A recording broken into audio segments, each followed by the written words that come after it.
저희 그래요. 아유 빨라. 아무튼 그 저희 웨이크 세미나 12번째 시간이 되었습니다.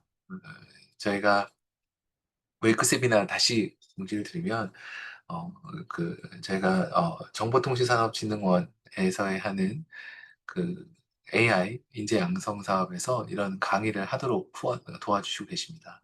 또한 삼성의과학원에서 주최로, 그리고 저희 삼성 서울병원에서 저희가 도와주셔서 그 공동 주최로 저희 본 웨이크 세미나를 하고 있습니다. 웨이크 세미나 약자는 위클리 AI 너리지 익스체인지 세미나라고 합니다. 그래서 거기가 가능하면 일주일에 한 번씩은 만나서 이 굉장히 중요한 AI에 대해서 얘기를 나누자라는 좀 광범위한 목표로 시작을 하였습니다. 오늘은 굉장히 그 상징적인 날인데요. 12번째 시간입니다. 외국 사람들은 12라는 숫자를 굉장히, 특히 서양 사람들은 중요하게 여기더라고요. 그래서 완전체가 되는 시간이, 거기에 걸맞는 손명희 교수님을 모셨습니다. 손명희 교수님은 아마도 저하고 복도를 넣고 저 옆에서 아마 여기 하고 계실 것 같은데 맞죠? 그래서 저하고 굉장히 거의 가까운 거리에 계시고, 제가 진료할 때는 복도를 사이에 놓고 저희 소아구역과 저희 성인구역에서 진료를 하고 계시고, 회의할 때는 테이블을 놓고 저쪽과 이쪽에서 저희가 하고 있는, 저희가 저하고는 최근 아마 한 2, 3년 동안에 그 누구보다도 가까이 함께 일을 하고 있는 저의 동료 교수님이시고요. 원래 소아청소년과 교수님이시고, 소아청소년과 전문의이시고, 저희 현재로는 저희 삼성서울병원 응급실에서 응급의학과 소속으로 소아청소년과 전문의로 청소년 응급실에서 그 진료를 하고 계십니다. 더불어서 디지털 헬스학과에서도 연구 교육을 하고 계시고, 디지털 혁신 추진단에서 데이터 혁신센터 부센터장으로 저와 함께 센터 일을 하고 계십니다. 오늘은 진료 현장에서 내가 기대하는 AI 수준이란, 굉장히 도전적으로, 수준이 안 된다는 말씀하신 것 같은데 수준이 된다는 말씀 그제 하여튼 도전적인 걸로 해주고요. 여러분이 아바타로 다 참여하고 계시네요. 그래서 네, 환영합니다. 아무튼 그 강의로 오늘 귀한 시간을 내주셨습니다. 그러면 다 같이 마음속으로 혹은 박수로 교수님 모시도록 하겠습니다. 교수님 강의 부탁드립니다. 네, 소개 감사드립니다. 일단 그 생각하신 거랑 방향이 조금 다르고요. 일단 오늘 이 제목은 사실 제가 정했다기보다 그 교수님께서 "내가 기대하는 AI 수준이란"을 사실 요청하셔 가지고 사실 저에게 많은 생각을 하게 하는 강의였습니다. 그래서 오늘 사실 제가 뭐 부족하지만 여러 자리에서 뭐 AI에 대한 얘기를 잘 모르는 상태에서 얘기를 할 때가 많은데, 사실 이 자리에서 제가 사실 '어떤 입장으로 얘기를 하는 게 좋을까.'라는 고민을 하다가 오늘의 얘기에는 대부분 AI 얘기는 없습니다. 제가 왜 AI가 필요하다고 생각하는지. 그래서 제가 이제 지난 저희 웨이크 세미나에 너무나도 훌륭하신 분들이 현재의 AI의 수준에 대해서는 얘기를 또 많이 해 주셨고, 또 기술적인 얘기도 많이 해 주셨는데, 제가 그분들과 다른 얘기를 뭘 할 수 있을지 아무리 생각을 해 봐도 저의 발이 진료 현장에 좀 닿아 있다는 그런 어려움에서, 그 입장에서의 제가 바란 '이런 것 좀 만들어 주세요.' 이런 느낌의 강의라고 생각하시면 됩니다. 그래서 오늘 참석하시는 많은 분들이 뭐 저보다 더 AI에 대해서 많이 아실 수도 있고, 또 모르실 수도 있고, 또 어떠한 연구를 해야 될지, 무엇이 필요한지 고민하고 계실 수도 있고, 이미 고민이 끝나셨을 수도 있는데, 그냥 함께 고민해 보고 '아, 그냥 이런 생각을 하면서 살고 있는 사람도 있구나.' 그리고 추후에 더 많은 질문이 생기고 또 더 많은 토론으로 연결되기를 기대합니다. 그래서 차 교수님께서 너무 이제 소개를 많이 해 주셨는데, 아마 내용에 좀 빠진 게, 제가 차 교수님께 디지털 헬스학과 박사를 하던 학생이기도 합니다. 그래서 저는 의사이자 교수이자 학생이자 여러 가지 입장에서 하고 있는데요. 함께하는 시간이 많은 거는 사실입니다. 그래서 오늘은 사실 이제 슬라이드가 또 급하게 마음이 바뀌어서 스와핑을 하면서 좀 부족한 부분도 있지만 이해를 해 주시고요. 저의 지금까지 많은 자리에서 했던 얘기보다 가능하면 조금 더 솔직하게 얘기하고 싶은데, 한 가지 허들은 이제 이 내용이 녹화가 되어서 올려질 거라는 얘기를 마지막 순간에 들어서 잠깐 고민이 되긴 합니다. 일단 먼저 제가 이제 소개해 주신 것처럼 소아청소년과 전문의로서 이제 진료 현장에 있으면서 또 이제 기술에 대해서 공부를 하고 이렇게 하고는 있지만, 제가 해야 되는 일들이 이제 진료, 연구, 교육, 운영에 관련된 많은 일들에 좀 참여를 하고 있습니다. 그래서 간단하게 이제 저의 여정을 먼저 좀 소개를 드리면, 제가 이제 의사 면허 시험을 치고 그다음에 인턴 소아청소년과 수련을 끝나고 난 뒤에, 그때까지만 해도 이제 진료만 하면 됐었고요. 진료를 했다기보다 진료를 하는 방법을 배웠던 시간으로 생각하시면 됩니다.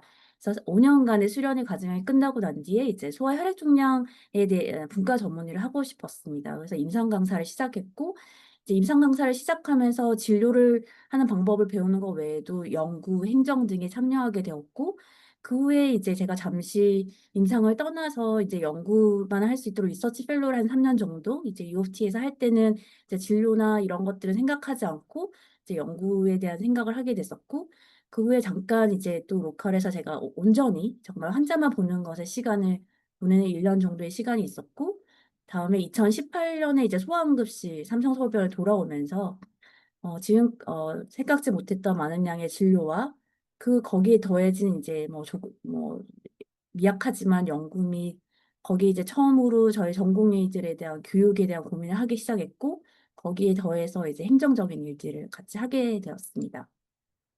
제가 이렇게 말씀을 드리는 이유는, 사실 이제 제가 무엇을 기대하는지, 무엇이 필요한지 얘기를 하려고 하면, 제가 어떠한 일들을 해야 되는지, 하고 있는지, 그리고 어떠한 여정을 가져왔는지를 좀 말씀을 드려야 개발하시는 분들이 이 같은 뭐 전문의, 같은 의사라고 하더라도 굉장히 다양한 페이지에 있는 의사가 있고, 다양한 페이지에 있다는 것은 진료에 대한 역량이나 경험치도 다르겠지만, 또 진료 외에 다른 것들을 많이 하게 되면서 '진료에 온전히 집중할 수 없는 사람들도 있다.'라는 것을 좀 공유드리고 싶었습니다. 그리고 다음으로 이제 교과서 얘기를 하고 싶었습니다. 일단 이거는 제가 오늘 그 홍창희 소아과학 책에서 저희 소아청소년과에서 굉장히 흔하게 보는 요로 감염 환자, 그리고 특히 소아응급실에 이제 발열이 있어서 오는 애들한테 있어서 저희가 이제 반드시 고려해야 되는 진단 중에 하나인데요. 오늘 참여하신 분 중에 이제 뭐 전문의가 있으실 수도 있고 소아청소년과 전문의 있으실 수도 있는데, 사실 뭐 아주 어려운 질환이라고 생각하지는 않습니다. 하지만 이제 교과서에는 이렇게 아주 짧은 내용이 되어 있고요. 그리고 이 내용을 바탕으로 저희가 이제 시험도 치고 환자도 보게 됩니다. 제가 오늘 이 내용을 가지고 온 이유는, 사실 이제 저희가 국가고시, 그러니까 저희가 이제 뭐 LLM 이런 얘기를 하면서 어떤 모델이 국가고시를 통과했다, 뭐 몇 점을 받았다, 이런 얘기를 좀 많이 하고 있어 가지고, 제가 국가고시에 통과를 하는 수준이 어느 정도인지를 그냥 보여드리고 싶었습니다. 사실 뭐 교과서의 내용을 비하하는 것은 아니고, 여기 요로 감량 하나는 굉장히 내용이 작아 보이지만 저희가 익혀야 될 것들은 굉장히 많기 때문에 사실 그 내용은 굉장히 나중에 합쳐지면 방대해집니다. 하지만 요로 감염이라는 한자를 보기 위해서 저희가 교과서에서 배울 수 있는 내용은 생각보다 굉장히 단순하고, 여기에서도 이제 요로 감염에 대한 진단 및 치료에 대해서만 대부분은 시험에서 묻고 있습니다. 그래서 이것만 잘 알면, 물론 그때 시험을 준비할 때 이 내용조차도 이제 다 기억을 해야 된다는 것이 방대하게 느껴졌지만, 그냥 막상 임상에 오고 보니 '아, 교과서에 있는 내용이 별로 없구나.'라는 생각을 하게 되었습니다.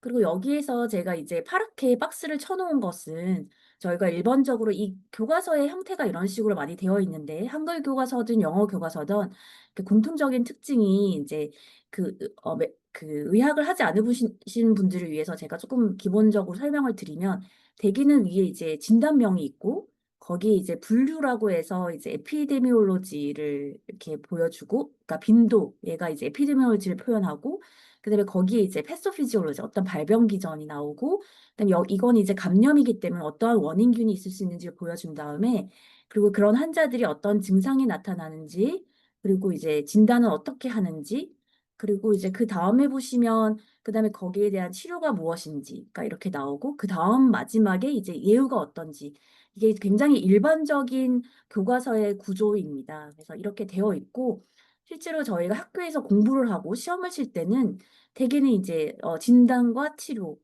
진단명과 그다음에 진단을 하는 방법과 치료를 중점적으로 외우게 됩니다. 하지만 실제로 특히 소아응급실 같은 곳에 오게 되면 이제 환자는 응급실에 내원할 때 진단명이 붙어 있지 않고 대개는 이제 증상을 가지고 오는 거죠. 그래서 이제 요로 감염의 가장 흔한 증상이 이제 발열인데 여기에 보시면 이제 발열이 가장 흔하고 보챔, 수유 감소, 설사, 구토 등 비특이적인 증상이 대부분이다. 그러니까 한마디로 증상을 들어 가지고 요로 감염을 의심하기라는 게 쉽지 않다라는 것입니다. 그러하기 때문에 그러면 이 비특이적인 증상을 가지고 옴에도 불구하고 어떤 환자에서 요로 감염을 의심하려면 그러면 어떤 환자에서 이 요로 감염이 잘 생기는지 이제 빈도에 대해서 알고 있어야지 환자를 보는 데 있어서 조금 더 좁은 확률이 높은 진단을 할 수 있게 됩니다.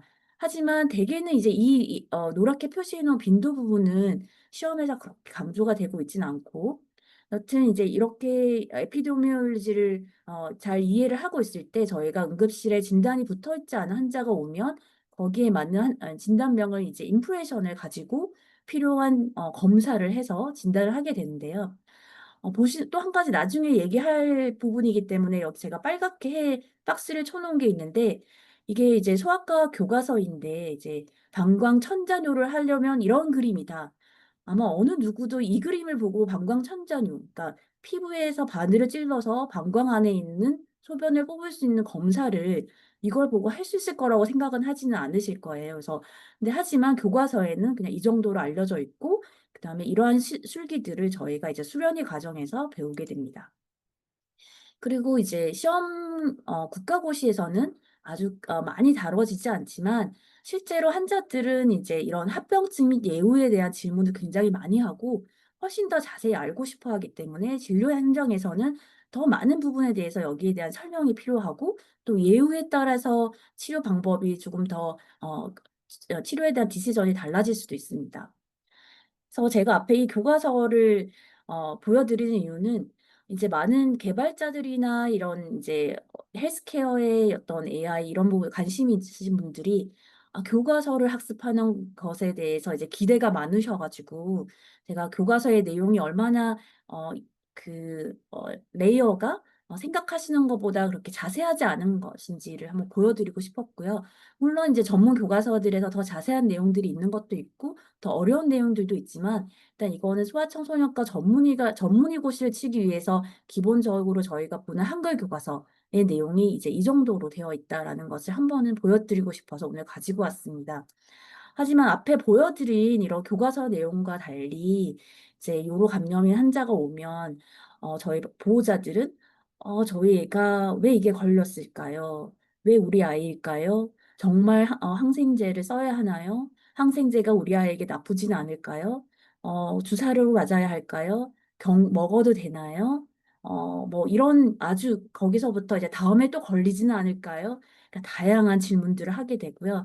그게 요로 감염에서는 좀 단순한 질문일 수 있지만 저희가 응급실에 왔을 때 많은 환자들은 사실 교과서적인 내용보다 훨씬 더 많은 커뮤니케이션을 원하고 계십니다. 앞에 보여드린 것처럼 저희가 대부분의 이제 의학적인 지식들이 에피데미올로지와 심텀 그리고 다이그노시스 트리트먼트 프로그노시스로 되어 있는데 굉장히 이제 학교에서 집중하고 있는 부분은 이제 어떻게 진단을 하고 어떻게 치료를 할 것인가에 많이 집중이 되어 있고 그렇기 때문에 이제 에피데미올로지와 심텀 그리고 예후에 대해서는 이제 졸업을 하고 수련의 과정에서 이제 환자를 보면서 저희가 이제 경험으로 익혀야 하는 부분이 많이 있습니다. 그래서 이제 사실 저도 이제 처음에 소아청소년과 전문의가 되기 전에 전공의 때 제가 처음 썼던 논문은 이제 제가 봤던 ALL 환자에서 이제 스타필로코카 엔도카라이티스 심내막염이 걸렸던 아주 레어한 케이스를 보고한 적이 있습니다. 이러한 이제 나 잘 교과서에서 보기 힘든 케이스를 경험할 때는 저희가 보고를 하는 이유가 사실 대개는 이제 환자들이 궁금해하는 게 "이런 일이 생길 수 있나요? 뭐 병원에서 잘못을 해서 이런 게 된 건 아닌가요?" 이런 질문들을 하시기 때문에 그리고 우리 아이만 이렇지 않다. 그래서 아주 레어한 경우에도 저희가 이렇게 케이스를 보고 해서 어떤 치료에서 흔하게 보지 못하는 아웃컴도 이제 공유를 많이 하고 있고요.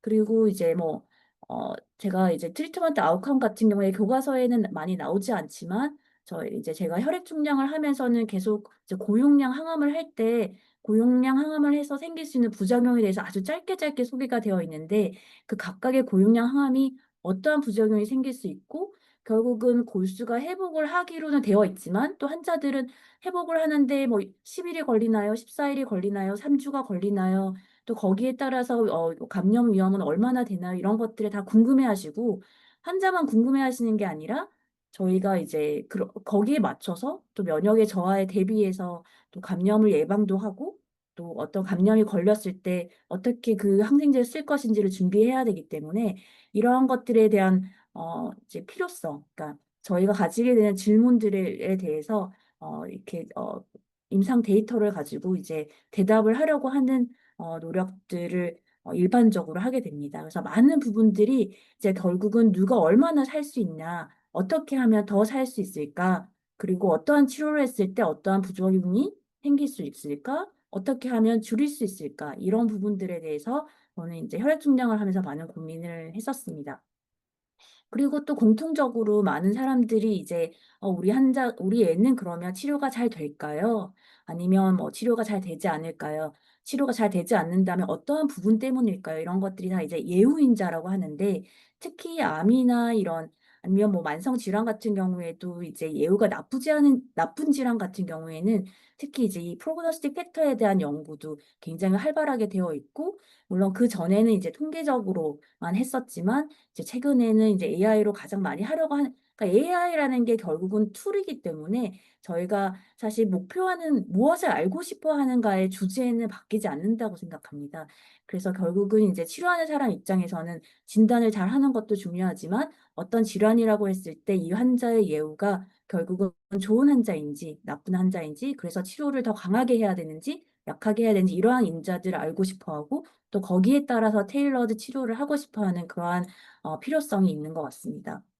이제 저 또한 이제 그 기존 이제 혈액 중량을 하고 난 이후로 이제 저는 개인적으로 이런 그 헤마톨로지 그러니까 결국 골수가 항암제에 의해서 억제가 된 이후에 회복을 하는 것을 어떻게 하면 예측할 수 있을까? 이런 것들이 많은 좀 관심을 가졌었고 전공의 때도 이제 그런 골수가 억제된 상태에서 수혈이 얼마나 필요할까 이러한 것들이 사실 직접적으로 진단과 치료에 연결이 되진 않지만 이제 이런 서포티브 케어가 필요한 부분에 대해서 좀 개인적으로 관심이 많았었기 때문에 가장 최근에 한 이제 그런 것들에 대한 주제에 관심을 가지다가 이제 제가 딥러닝에 대한 기술을 좀 알게 되면서 기존에 통계적으로 좀 예측하지 못했던 특히 이제 소아 고형암 환자는 환자 수가 너무 적기 때문에 데이터에 좀 제한이 있는데 그럼에도 불구하고 이 환자들의 반복되는 혈액 검사 결과를 가지고 그 조혈모세포 이식실에 들어가기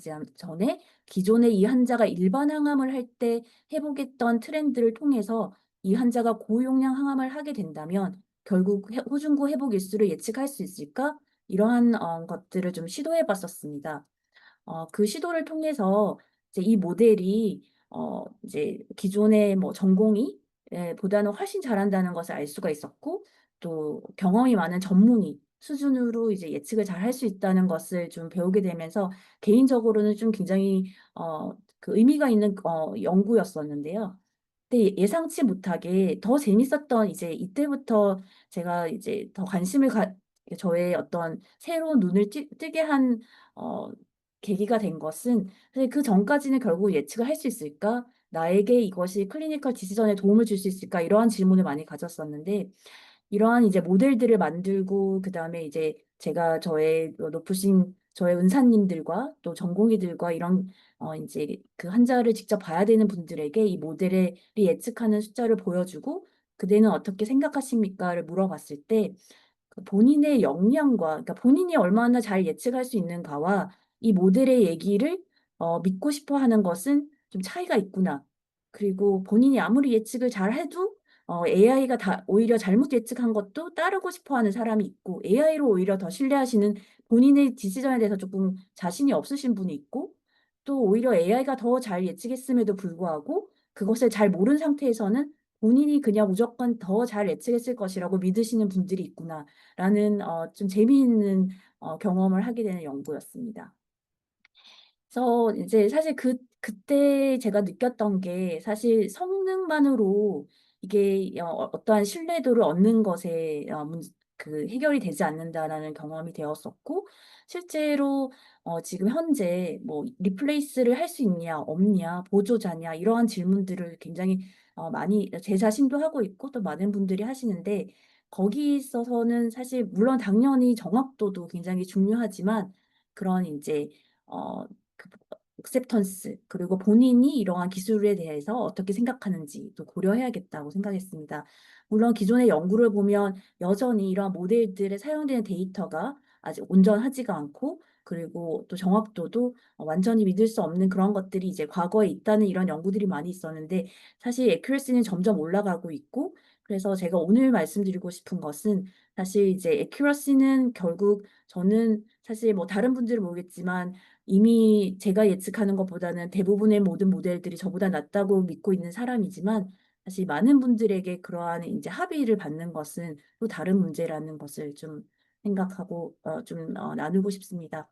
사실 저는 개인적으로 이제 특히 작년에 이제 의정 사태를 겪으면서 환자 진료 여정이 이렇게 길구나. 그리고 내가 해야 되는 일이 너무 많구나. 환자랑 이렇게 특히 응급실에서 이제 도착하셔 가지고 집에 가실 때까지 제가 많은 부분에 있어서 이제 개입을 하게 되면서 사실 굉장히 다양한 영역에 있어서 뭐 꼭 AI가 아니더라도 '누군가가 대신해 줬으면 좋겠다.' 아니면 '지원을 받았으면 좋겠다.' 하는 생각을 많이 하고 있습니다. 이런 보조자를 넘어서 저는 사실 저의 진료의 프로세스에 있어서 결국은 기술은 하나의 동료가 되어야 된다고 생각하는 개인적인 입장인데요. 특히 저희는 이제 의료 현장의 환자와의 접점 시간이 너무 짧고, 그러한 문제는 사실 많은 비용과 연결되어 있기 때문에 현실적으로 이제 금방 해결될 수 없는 문제여서, 결국은 나와 환자의 접점이 짧다면 그러면 나를 만나기 전 그리고 제가 환자를 본 이후의 시간에 결국 어떠한 부분의 커뮤니케이션이 좀 더해지면 좋을까 하는 생각을 하고 있고요. 사실 오히려 이제 진료 환경이 좀 다른 미국이나 다른 국가들의 경우에는 그들도 사실 진료 시간이 짧다고 항상 얘기를 하긴 하지만, 뭐 에버리지 한 20 분은 최소한 되고, 또 진료를 하는 데 있어서 뭐 길게는 30-40 분까지도 하시고, 그러다 보니까 이제 그 시간이 길다는 것은 결국은 그 시간에 나눴던 얘기를 또 정리해서 기록을 해야 되는 그런 부담을 또 가지기 때문에 저희가 가지지 않는 또 다른 부담이 있으신 것 같습니다. 그러한 필요성 때문에 사실 국내에서는 사실 기술이 없어서라기보다 사실 이 시간이 짧아서 앰비언트 AI가 좀 개발이 늦어지고 있다고 생각하는데, 이제 그 시간이 긴 나라들에서는 이제 이 시간 동안 이뤄졌던 대화들에 대해서 이제 서머리를 해 주고, 이런 것들에 대한 AI의 필요성을 많이 느끼시고, 또 이거에 대한 기술의 이제 완성도가 굉장히 빠르게 올라가고 있는 것 같습니다. 결국은 이제 사실 진료를 보는 그 본연의 일에 집중을 해야 하는데, 저희가 뭐 미국만큼은 아니지만 저희도 기록을 해야 하고, 그리고 환자와 계속 소통을 해야 되기 때문에 사실 이러한 서비스는 뭐 진단이나 치료에 바로 직접적으로 연관이 된 AI는 아니지만, 사실 현장에서는 오히려 이런 부분에 대한 요구도가 저는 꽤 높다고 생각하고 있습니다. 그리고 이미 아시는 것처럼 이제 진단적인 것도 뭐 중요하지 않은 것은 아닙니다. 사실 이제 뭐 단적인 예로 저희 응급실에서 이제 제가 이제 테스트해 봤던 AI 솔루션 중에 이제 루닛의 체스트 엑스레이가 있었는데, 사실 이제 저는 뭐 기흉을 제가 보지 진 엑스레이를 열심히 보면 뭐 10초 이상 보면 이모페 아 기 기흉, 그러니까 폐 안에만 공기가 있어야 되는데 이제 폐에 뭔가 구멍이 생겨 가지고 어 그 흉곽과 그다음에 폐 사이에 원래라면 공기가 없는 공간에 이제 공기가 새는 것을 기흉이라고 하는데, 이것을 뭐 제가 뭐 비교적 저는 잘 이제 발견할 수 있다고 자신하는 편인데, 사실 왼쪽의 사진을 보고 기흉인지 판단을 하려고 하면 뭐 아마 짧아도 한 10초 정도는 열심히 보고 이제 또 확대도 하고 특히 양이 적을 경우에는 좀 관심을 많이 가져야 합니다. 하지만 그 공간 그 엑스레이 사진에 이렇게 컬러 코드가 되면 어 이 판단을 하는데 그냥 1 초도 걸리지 않는 것 같습니다. 그냥 열어보는 순간에 바로 이제 '아 기흉이 있구나.' 그렇게 생각하기 때문에 사실 그 한 명의 환자에서는 크게 영향이 없을 수 있지만 제가 응급실에서 여러 환자를 동시에 봐야 되고 또 다른 많은 디시전을 해야 되는 상황에서는 이런 하나하나가 굉장히 인제 인지적인 부담 그러니까 커그니티브 버든을 줄이는 데 도움이 된다고 생각합니다. 그 외에도 이제 '어떠한 도움이 필요할까?' 해서 제가 작년 인제 그 라이프 케어 버스라는 과제를 통해서 이제 복지부에서 하는 과제에서 결국은 이 저희 이런 에이전트가 소아응급실에서 어떤 역할을 하면 좋을지에 대해서 환자 및 의료진 양쪽으로 굉장히 열심히 이제 알아보려고 노력을 한 적이 있습니다.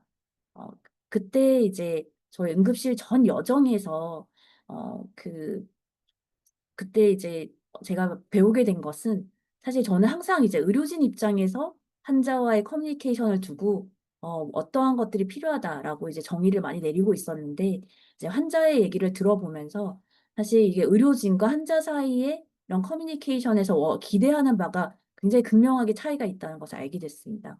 그리고 그 분명한 것은 저희가 기존에 하고 있는 커뮤니케이션에서 모두가 좀 갈증을 느끼고 있고 이제 뭐 요약해서 말씀드리면 인제 의료진의 경우에는 쪼끔 더 정보성이 있는 더 많은 빠르게 환자로부터 중요한 정보를 수집하고 싶어 하고 그리고 또 환자에 대한 진단이나 이런 치료를 하게 되면 환자에게 또 더욱 정확한 얘기나 이러한 환자에게 전달할 정보를 잘 전달하고 싶어 하는 그러한 필요성이 굉장히 크지만 사실 환자 입장에서는 어떤 정보보다는 본인의 걱정 불안 그리고 이제 화남 응급실이라서 더욱 그랬겠지만 그 다양한 감정의 상태에 따라서 그 감정적인 부분에 대해서 이제 위로를 받고 싶고 또 안심을 받고 싶고 그러한 부분들이 좀 차이가 있다는 것을 알게 되었습니다.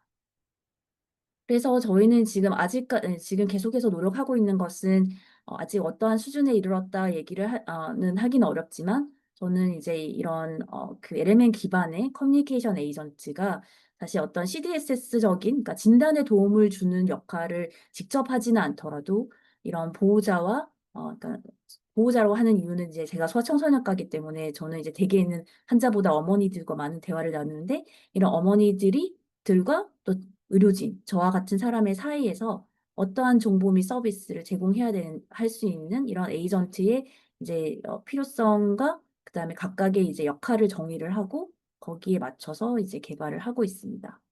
그래서 지금 1 차적으로 제가 굉장히 기대하는 수준은 사실 이제 처음 응급실에 내원했을 때 환자들이 직접 이제 본인이 원하는 속도보다 더 사실 지연이 되는 경우가 많고 그리고 본인은 아주 걱정이 되고 사실 생애 처음 겪는 아주 걱정되는 상황에서 응급실 내원하지만 이제 의료진 입장에서는 여러 환자들 중에서는 위급도가 떨어진다고 생각해서 이제 응급도가 낮아지면 아무래도 대기를 하게 되는데 그 대기하는 시간 동안 이제 본인이 걱정되는 부분을 저희 에이전트에게 얘기를 할 때 이 에이전트가 이제 그냥 단순하게 위로만 하는 것이 아니라 그 환자가 얘기하는 주호소와 또 그 증상에 맞춰서 이제 꼬리 질문을 정확하게 하고 그러면 올바른 질문을 하게 되면 환자의 정보를 좀 더 잘 수집하는 것을 목표로 하고 있습니다. 그리고 이제 제가 앞에 잠깐 말씀드렸는데 사실 저희가 작년부터는 이제 교육의 필요성이 잠시 사라진 상태이지만 사실 저희가 진료 환경에서 진료와 동시에 이제 후배를 양성하는 것이 또 저의 역할이기도 한데요. 사실 이제 현실적으로는 이런 교육 환경에 구조적으로 여러 가지 한계가 많이 있습니다.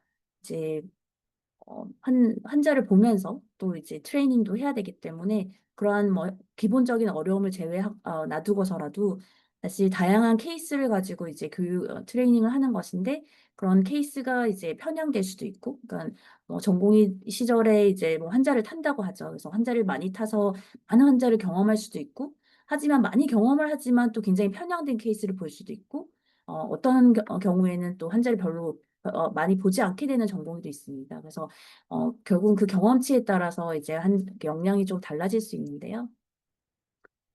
그리고 이제 또 저희가 그 환자의 환자도 봐야 되지만 또 다양한 의료기기를 익혀야 되는 그런 또 어려움도 있습니다. 그래서 제가 기존에 제가 이제 이 두 가지를 어떻게 하면 이제 또 교육을 잘 할 수 있을까 이런 것들을 고민하고 있고, 사실 이제 간호사 대상으로 어떻게 하면 인공호흡기 세팅을 이제 교육자 없이 교육할 수 있을까? 어떻게 하면 증강현실로 그냥 핸즈온 트레이닝을 할 수 있을까? 이런 고민들을 좀 연구해 본 적이 있고요. 그러면서 이제 이제 간호사뿐만 아니라 현장에서 이제 초음파 교육을 저희 전공의들이 바로 옆에 이제 교육자가 없이도 교육하려고 하면 어떤 식으로 원격에서 지도가 가능할까 이런 것들을 테스트를 해보면서 일단 기본적으로 제가 저에게 큰 도움이 되었던 것은 생각보다 이러한 기술을 통해서 교육자 없이 교육을 받는 것에 대해서 피교육자들이 정신적으로 굉장히 오히려 더 편해한다라는 것이 좀 큰 러닝 포인트였고, 결국은 이제 저희가 에이전트 기반으로 이러한 이제 현재 그런 그냥 단순한 홀로그램으로 룰 베이스를 하는 것이 아니라 이제 에이전트 기반으로 어떤 스텝 바이 스텝으로 교육을 할 수 있다면 결국은 이런 피교육자의 수준에 맞춰서 알려줄 수 있는 그런 교육이 가능하겠다는 것을 좀 알게 되어서 최근에는 이러한 방향으로 또 교육하는 것을 좀 고민하고 있습니다. 그리고 이제 증강현실 같은 경우에는 이제 현장에서 있는 기기나 아니면 더미 이런 것들에 이제 저희가 뭐 에이전트 또는 그 홀로그램 가이드를 할 수 있는 장점이 있긴 한데요. 이제 어떤 시나리오 베이스의 학습을 위해서는 이제 저희 공간을 이제 트윈 해놓은 모델인데, 여기에서 이제 의료진과 환자 간의 커뮤니케이션이 필요한 시나리오를 구현을 하면 이제 조금 더 다양한 시나리오가에서 그 클리니컬 리즈닝과 커뮤니케이션 스킬을 학습할 수 있게 될 것으로 생각하고 있고요. 그리고 그 안에서 이제 그러한 공간을 구현하게 되면 결국 가장 중요한 것이 이제 가상 환자를 잘 구현하는 것입니다.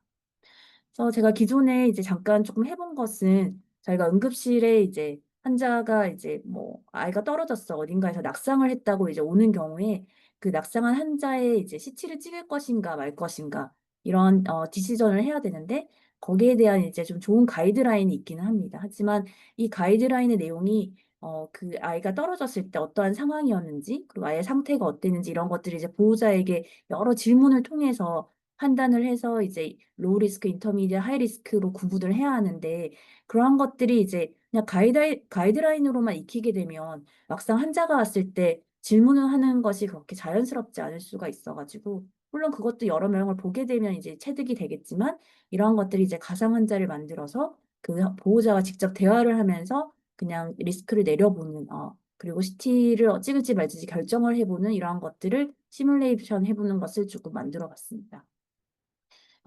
일단 아직 뭐 잠시 전공의들이 없어지면서 연구가 다 끝난 것은 아니지만, 실제로 이러한 가상 환자를 만들었을 때 이제 꽤 복잡한 임상군을 잘 구현할 수 있는 것을 저희가 볼 수가 있었고, 어, 또 하나는 더해서는 이제 결국은 그 다음 질문은 이제 결국 이러한 교육이 어, 의료진이나 그러니까 결국 의사나 간호사만을 위한 것이 아니라 환자에게도 적용될 수 있을까? 이러한 고민을 저뿐만 아니라 많은 분들이 하고 있고, 최근에 제가 이제 결국은 이런 AI 트랜슬레이션이 의료 결과를 이제 번역을 해줄 때 환자의 불안이나 혼란을 더 줄여줄 수 있을까 이런 기사가 있더라고요. 그래서 이게 무슨 내용인가 하고 좀 읽어봤더니, 이제 2016년부터 미국의 여러 가지 법안 때문에 이제 환자들이 본인의 병리 리포트나 영상 검사 결과를 이제 직접 보게 되는데, 거기에 사실 저는 이제 예를 들어서 뭐 뇌종양 환자면 팔로업으로 이제 치료가 끝나고 이제 찍었을 때 뭐 언리머커블, 뭐 노 체인지 이런 게 굉장히 익숙하거든요. 그냥 좋다는 뜻인데, 환자 입장에서는 아니 언리마커블이 이게 무슨 뜻이야? 그러니까 이거는 뭐 괜찮다는 거야? 그러니까 이게 영어를 하는 분들에게도 굉장히 불안을 야기하는 리포트라고 합니다. 이러한 것들이 이제 괜찮다는 결과다라고 알려주는 이런 AI 트랜슬레이션이 이제 환자의 불안을 줄여줄 수 있다. 이런 기사를 보고 이런 부분도 조금 많이 활용되면 좋겠다. 저희 환자들을 위해서도 좀 많이 적용될 수 있는 부분이다라는 것을 생각했고요.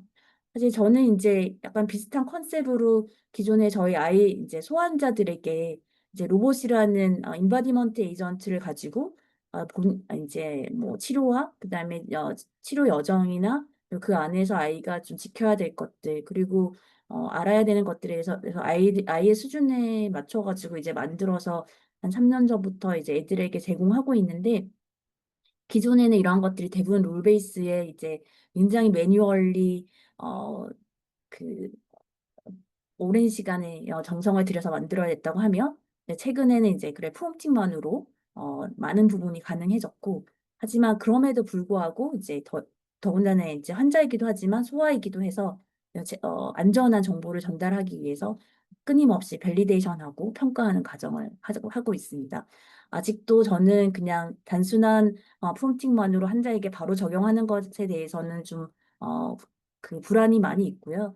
그리고 아주 좀 철저하게 평가를 하고 이 부분에 있어서는 검토가 많이 되어야지 환자에게 직접 제공될 수 있다고 생각하기 때문에 사실 앞에 보여드린 것처럼 저희 간호나 이제 의료진의 뭐 교육이나 진료에 도움이 되기 위한 지원에 대해서는 이제 수준에 대해서 좀 기대치가 그래도 뭐 이렇게 없는 것보다 낫지 이런 느낌으로 그리고 결국은 뭐 에러가 결국은 확인을 하는 책임을 지는 전문가는 따로 있으니까 이런 좀 있어서 어떠한 조금 완성도가 높지 않은 AI도 좀 빨리 써보고 싶어 하는 편인데 사실 환자에게 직접 제공하는 커뮤니케이션에 있어서는 좀 굉장히 보수적으로 접근하고 있습니다. 그래서 시간이 많이 흘렀는데요. 이제 그 사실 결국 저희가 원하는 것은 너무나도 많은 데이터, 그러니까 환자로부터 나오는 데이터뿐만 아니라 연구 결과들이 이제 더 이상 제가 뭐 따라갈 뭐 다 파악하기 힘들 정도로 너무 많은 내용들이 있어서 사실 요즘은 환자를 보면서 그때그때마다 그냥 찾아보기 급급한 그럴 때가 많이 있는데 결국은 이제 그러한 데이터를 기반으로 좋은 정보가 있어야지 이제 거기에서 이제 지식이 되고 지혜를 얻어서 제가 원하는 액션을 할 수 있는 디시전을 내릴 텐데 제가 현재 가장 기대하고 있는 것은 이 방대하고 제가 혼자서 파악하기 힘든 데이터를 제가 그나마 좀 파악할 수 있는 그리고 또 소화할 수 있는 정도의 데이터로 트랜스포메이션 하는 것만이라도 잘 되면 좋겠다. 그리고 이 부분은 그래도 디시전까지 가지 않는 영역에 있어서는 지금 현재 AI가 많은 부분을 해줄 수 있겠다는 기대를 많이 가지고 있습니다. 그래서 마지막으로 그냥 이 슬라이드를 보여드리면 환자의 여정에서 사실 그냥 진단 및 치료 외에도 저희가 해야 되는 너무나도 많은 행정적인 절차들과 또 커뮤니케이션들이 있는데요. 그러한 영역에 있어서 사실 너무나도 해야 될 것들이 많아서 어떤 특정 부분에 관심 있으시고 또 저에게 도움을 주실 수 있는 좋은 아이디어가 있으시면 오늘 강의 이후에 또 그런 좋은 디스커션으로 연결이 될 수 있으면 좋겠습니다. 네, 저의 강의는 여기까지입니다. 네, 감사합니다. 생각하신 내용이 맞는지 모르겠습니다. 아닙니다. 너무 좋습니다. 네, 너무 좋습니다. 제가 이제 현장에서의 어쨌든 니드, 저희가 제일 여러 가지를 뭐 알고 경험하고 있지만, 특히 의료진으로서는 이제 현장의 경험들, 그런, 예, 어떻게 이거에 쓰여질 수 있는지 방향들, 그런 어려운 현재 문제점들이 저희가 더 피부로 알고 있는 내용들이어서, 이제 이런 부분 오늘 강조해서 말씀을 주신 것 같아요. 네, 어, 오늘 또 시간도 기가 막히게 40분을 잘 맞춰주셨습니다. 네, 참, 이게 응급실에 있는 사람들 수명인가 시간 맞추는 거. 좀 그러네. 그, 혹시, 들으신 분들 중에서 오늘 또 이전과는 정말 다른 색깔의 강의였습니다. 너무 좋았는데, 강의 관련해서 궁금하신 분들, 말씀해 주신 분들은, 말씀을 그냥 마이크를 켜고 말씀을 주셔도 좋고, 그 다음 채팅창에 말씀을 주셔도 좋습니다. 뭐 질문뿐만 아니라 그냥 의견 주셔도 좋습니다. 네?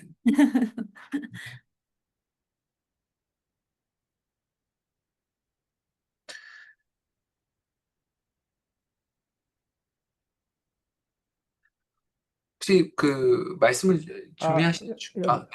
네, 있습니다. 말씀드려도 될까요? 네, 네, 감사합니다. 분당서울대 김세중입니다. 네, 멀리서 이렇게 강의 아이고, 참여해 감사합니다. 주셔서 감사드립니다.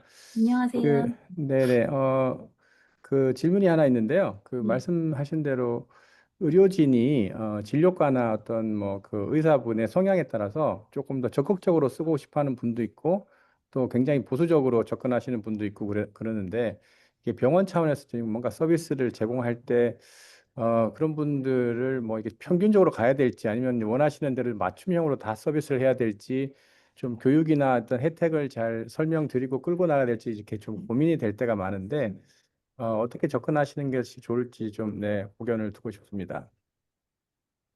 그 저의 인생의 화두 같은 질문을 해주셔서 사실 제가 답을 가지고 있진 않습니다. 근데 저도 되게 중요한 부분이라고 생각하고요.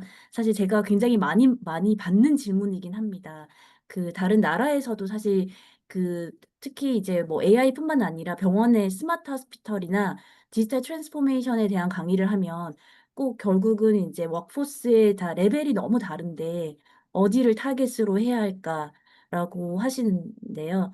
사실 제가 답을 내릴 준비는 되어 있지는 않습니다. 하지만 그냥 개인적으로 저의 생각은 결국은 특히 진료의 영역에 있어서는 전문가에게 이제 결국은 저희가 사실 뭐 꼭 AI뿐만 아니라 결국 자기 본인의 이제 전문 영역이 있고 그리고 본인의 이제 판단에 의해서 환자를 본다고 생각하기 때문에 저는 이제 강제적으로 이렇게 한방약으로 끌고 가기는 되게 어렵다고 생각하는데 하지만 이제 그 제가 믿는 것은 이제 저의 경험상 저의 뭐 이런 어 디지털을 좀 싫어하시는 저의 또 은사님들과 이런 분들을 봤을 때 저의 경험상 그분들이 사실 그 어려워하시는 것의 많은 부분이 좀 낮은 이해도라고 생각하기 때문에 사실 저희가 이제 강요할 수는 없지만 그 언어를 더욱더 이제 잘 모르시는 분들이 잘 이해할 수 있게 잘 설명을 드리는 것은 굉장히 중요하다고 생각하고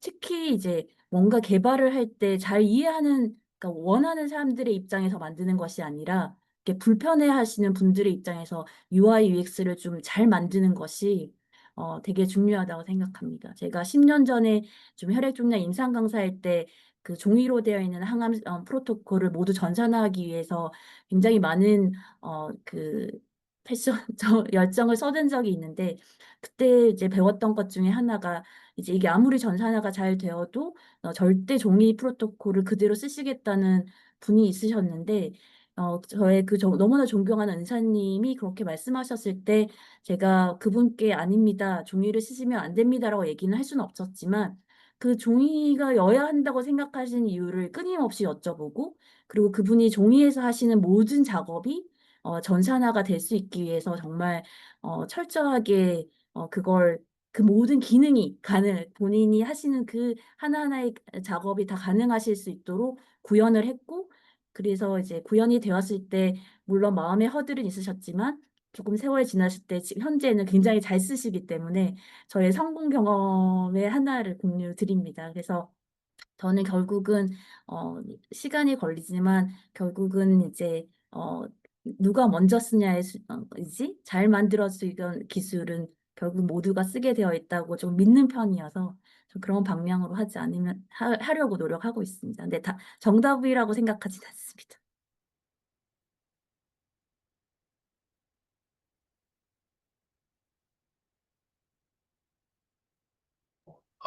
좋은 강의와 답변 감사드린다고 그 채팅에 나왔습니다. 더 좋은 의견 있으시면 네 나눠주셔도 좋을 것 같습니다. 보호자하고 보호자나 환자, 우리가 사실은 많은 테스트를 해보진 않았지만, 보호자 환자 쪽에서의 반응은 어떤가요? 어떨 거라고 생각하시나요? 어떤 경험 있으신가요? 사실 이제 뭐 에이전트를 얼마나, 저는 근데 보호자도 마찬가지일 거라고 생각합니다. 이게 디지털에 대해서 프렌들리 하신 분들과 그렇지 않은 분들의 차이가 있는데요. 제가 생각하는 건 결국은, 사실 그게 보호자 입장에서는 이게 목적이 뭔지가 더 중요한 것 같아요.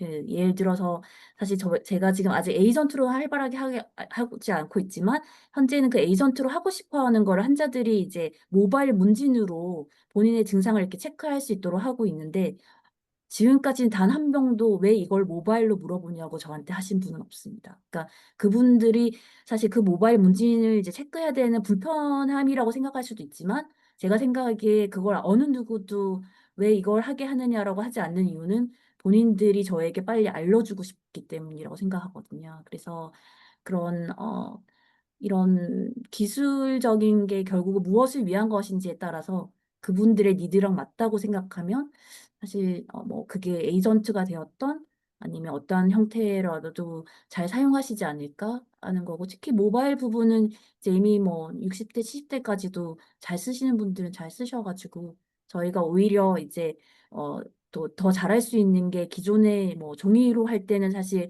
잘 안 보이시는 분들은 이제 폰트 조절이나 이런 것도 되게 어려웠는데 디지털로는 폰트 조절도 훨씬 쉽게 할 수 있고 그다음에 사실 읽어드릴 수도 있고 여러 가지 메시지를 전달하는 방법이 더 이렇게 다양한 사용자들을 대상으로 할 수 있기 때문에 저는 환자들에게는 기술적으로 이렇게 적용하는 것에 대해서는 굉장히 좀 낙천적이다.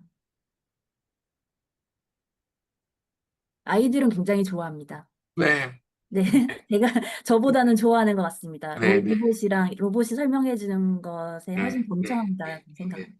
최근 들어서는 이런 거를 이제 최근 유행어인데요.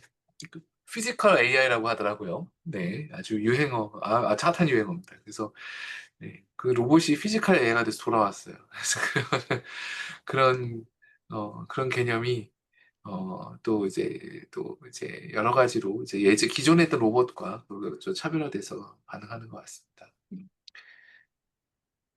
네, 저희가 네 다른 오늘 정말 많은 분들이 참여하셔서 많이 경청해 주셨고요. 혹시 다른 질문이 없으면 오늘은 그럼 평소보다 조금 일찍 마무리를 해볼까요? 혹시 손명희 교수님 발표 끝나고 나서 조금 더 덧붙이시고 싶은 우리 청중 여러분들께 보니까 학생분도 많지만 여기 다른 병원에 계신 교수님도 많으신 것 같아요. 아, 이메일 주소로 대체하셨군요. 그래서 네네네. 말이 아니라 글로 하시겠다고. 그러면 여기 밑에 지금 채팅창에 손명희 교수님 지메일이 있군요. 네, 그래서 지메일이 있으시니까요. 그래서 개인적으로 궁금하신 부분 아마 오늘은 기술 저하고 제가 아는 아마 기술 커버리지 범위가 굉장히 많으신데요. 그거를 다 이렇게 뒤로 이렇게 보내시고 그 앞선 부분에 대해서 좀 더 상위 부분에 대해서 말씀 주셨으니 각 말씀하신 각 분야에서 어떤 기술을 어떻게 적용하시면 될 건지에 대한 아이디어에 대한 디스커션도 충분히 가능하실 것이라고 봅니다. 제 생각에는 앞으로 여태까지 이어진 강의와 또 앞으로 이어질 강의에서 저 의료 현장에서의 어떤 목소리 위주로 해주셔서 분명히 앞뒤로 이어지는 과정에서 큰 도움이 되는 그런 내용이었다고 여겨졌습니다. 네, 오늘 많이 덥습니다. 다들 건강 유의하시고 저희가 다음 주 이 시간에도 또 웨이크 세미나로 다시 뵙겠습니다. 손명 교수님 수고 많으셨습니다. 참여해주신 여러분 수고 많으셨습니다. 네, 마치겠습니다. 감사합니다.